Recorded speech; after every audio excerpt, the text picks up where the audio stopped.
यहाँ से स्टार्ट कर रहे हैं। जैसे विक्रम संवत प्रारंभ हुआ था, लूसेंट का हम 2 नंबर रिवीजन का स्टार्ट कर रहे हैं। तो 21 नंबर क्वेश्चन है, विक्रम संवत प्रारंभ हुआ था 58 ईसा पूर्व। यहाँ पे 22 नंबर देखिएगा, शक संवत का प्रारंभ किस सम्राट के शासनकाल में 78 ईसा पूर्व में हुआ था।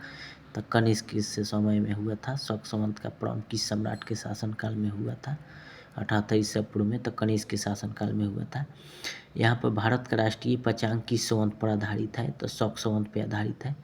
उसके बाद 24 नंबर देखिएगा, गुप्त संवत 319-20 ईसा पूर्व को प्रारंभ करने का श्रेय किसे दिया जाता है, तो यहाँ चंद्रगुप्त वन को दिया जाता है।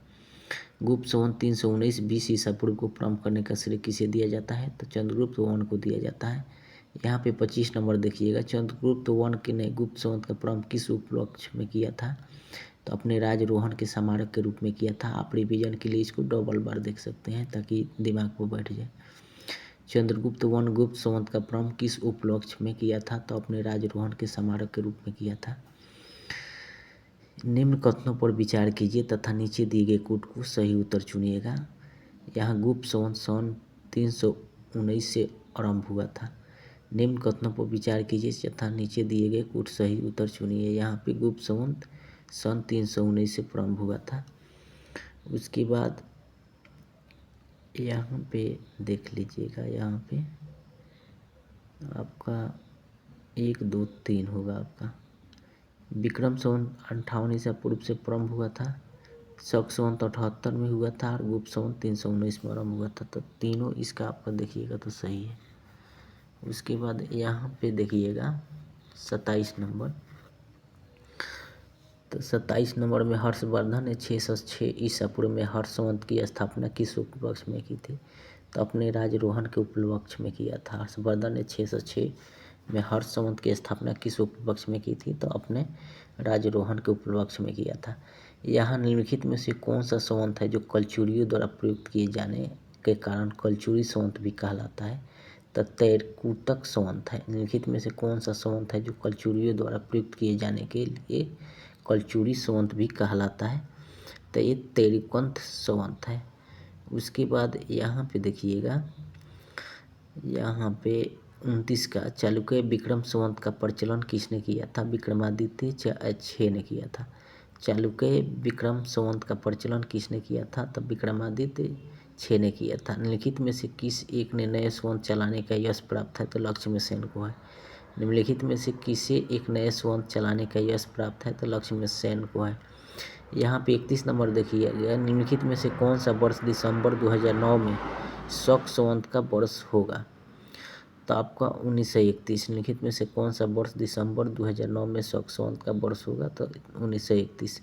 विक्रम संवत 2070 को ईस्वी में संवत में रूपांतरित करने का मान होगा 2013 होगा। विक्रम संवत 2070 को ईस्वी में संवत में रूपांतरित करने का मान होगा 2013 होगा। उसके बाद यहाँ पे होगा आपका, यहाँ पे 33 नंबर, विक्रम एवं शक संवत के आरंभ के बीच कितने वर्षों का अंतर है, तो 135 वर्ष का है। विक्रम एवं शक संवत के आरंभ के बीच कितने वर्षों का अंतर है, तो 135 वर्ष का है। यहाँ पे 34 नंबर देखिएगा, पुलकेशिन वन का बादामी शिलालेख शक वर्ष 465 का दिनांकित है। यदि इसे विक्रम संवत में दिनांकित करना हो तो वर्ष होगा 600। पुलकेशिन वन का बादामी शिलालेख शक वर्ष 465 का दिनांकित है। यदि इसे विक्रम संवत से दिनांकित करना हो तो क्या वर्ष होगा, 600 होगा। उसके बाद यहाँ राजस्थान सरकार के कैलेंडर में 2063 लिखा हुआ है, तो शाक्य शक संवत क्या होगा, तो आपको 1928 शाक्य होगा।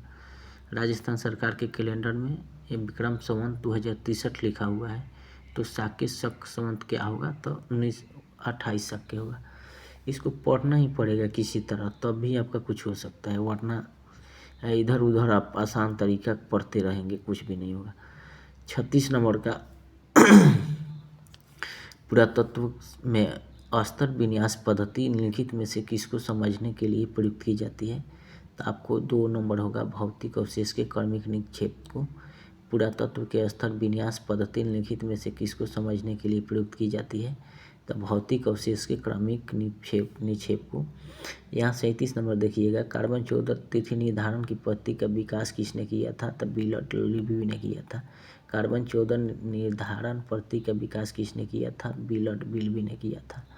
उसके बाद 38 नंबर, काष्ठ, अस्थि और शंख के पुरातत्वीय नमूने का काल निर्धारण करने के लिए निम्नलिखित में से कौन सा अपनाया जाता है? तो कार्बन 14। काष्ठ, अस्थि और शंख के पुरातत्वीय नमूनों का काल निर्धारण करने के लिए निम्नलिखित में से कौन सा अपनाया जाता है? तो कार्बन 14 अपनाया जाता है। उसके बाद कार्बन डेटिंग निम्न की आयु निर्धारण हेतु प्रयुक्त होती है? तो जीवाश्म होती है। कार्बन डेटिंग निम्न की आयु निर्धारण हेतु प्रयुक्त होती है? तो जीवाश्म होती है। यहाँ पे प्रागैतिहासिक का अंत इतिहास का आरंभ तब माना जाता है जब मानव ने लिखना सीखा। प्रागैतिहासिक का अंत इतिहास का आरंभ तब माना जाता है जब मानव ने लिखना सीखा। भारत के संदर्भ में ऐतिहासिक काल का आरंभ कब माना जाता है? तो 600 ईसा पूर्व से माना जाता है। भारत के संदर्भ में ऐतिहासिक काल का आरंभ कब से माना जाता है? तो 600 ईसा पूर्व से माना जाता है। सिंधु सभ्यता को आदि ऐतिहासिक सभ्यता कहा जाता है क्योंकि इसमें प्रमाण मिले हैं लेखन के। सिंधु सभ्यता को आदि ऐतिहासिक सभ्यता कहा जाता है क्योंकि इसमें प्रमाण मिला है लेखन का। सिख संवत पर आधारित राष्ट्रीय पंचांग का एक चैत्र ग्रेगोरियन कैलेंडर लिखित तिथियों में से किस एक से तदनुरूप है? तो 22 मार्च अथवा 21 मार्च को सिख संवत पर आधारित राष्ट्रीय पंचांग का एक चैत्र ग्रेगोरियन कैलेंडर की लिखित तिथियों में से किस एक से तदनुरूप है? तो 22 मार्च अथवा 21 मार्च को। किसने इतिहास को प्राचीन, मध्यकालीन और आधुनिक तीनों भागों में बांटकर देखने का रिवाज चलाया? तब क्रिस्टोग्राफ ने। अब किसने इतिहास के प्राचीन, मध्यकालीन और आधुनिक तीनों भागों को बांटकर देखने का रिवाज चलाया? तब क्रिस्टोग्राफ ने। निम्नलिखित में से किसने गुप्त संवत के प्रारंभ में निर्धारण के संबंध में महत्वपूर्ण सूचना दी थी? तो चंद्रगुप्त प्रथम द्वारा दिया गया था। निम्नलिखित में से किसने गुप्त संवत के प्रारंभ में निर्धारण के संबंध में महत्वपूर्ण सूचना दी थी? तो चंद्रगुप्त प्रथम द्वारा।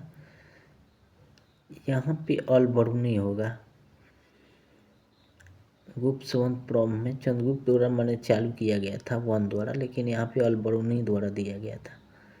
यहाँ पे आपको सिलेरियस मारिएगा, ये 44 नंबर का। किसने इतिहास के प्राचीन, मध्यकालीन और आधुनिक तीनों भागों में बांटकर देखने का रिवाज चलाया?